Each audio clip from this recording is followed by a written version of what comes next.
حضرت موسیٰ علیہ السلام نے ایک مرتبہ فرعون سے فرمایا تھا، فرعون نے پوچھا مر ربکما یا موسیٰ، اے موسیٰ اور ہارون تمہارا رب ہے کون؟ کون ہے تمہارا رب؟ تو موسیٰ علیہ السلام نے جواب دیا تھا ربنا الذی اعطى کل شیء خلقہ ثم ہدہ، فرمایا ہمارا رب وہ ہے جس نے ہر شے کو پیدا کیا پھر اس کی رہنمائی کی، ہر شے کو پیدا بھی کیا اور پھر اس کی رہنمائی بھی کی ہے کہ اس نے زندگی کیسے گزارنی ہے، رزق اپنا کیسے کمانا ہے، کیسے کھانا ہے اور زندگی میں کیا کیا کرنا ہے۔ اللہ تعالیٰ رب ہے، رب العالمین ہے، وہ پالنے والا ہے، وہ مالک ہے۔ اس کی یہ صفت کائنات کے اندر ہمیں اپنے مظاہر دکھاتی ہے، اپنے آثار دکھاتی ہے، اور اس کی ربوبیت کا نظام کائنات کے اندر جاری و ساری ہے۔ زمین کے اوپر دیکھیں تو انسان، حیوان اور چرند پرند یہ سب اس کی ربوبیت سے استفادہ کر رہے ہیں۔ ہوا میں اڑنے والے پرندے، زمین کے اوپر رینگنے والے حشرات اور زمین کے اندر رہنے والے جانور اور سمندر اور دریا کی گہرائیوں کے اندر تیرنے والی مچھلیاں اور تمام آبی مخلوق،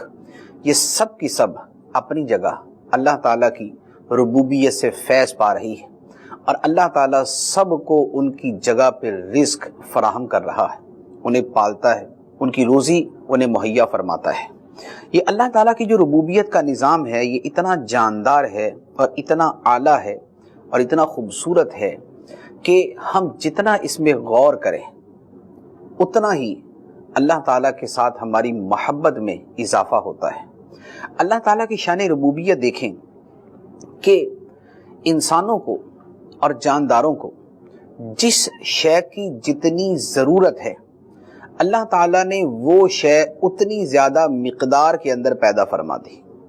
اور اسے اتنا زیادہ لوگوں کے لیے حاصل کرنا آسان بنا دیا۔ جس شے کے بغیر انسانوں کا اور جانداروں کا گزارا نہیں ہے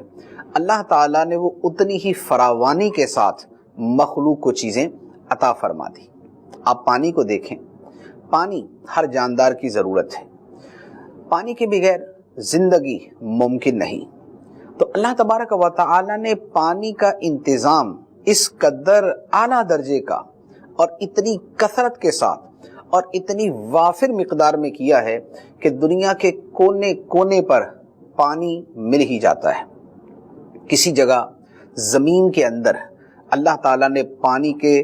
دریا بہائے ہوئے ہیں کہ زیر زمین کہیں بھی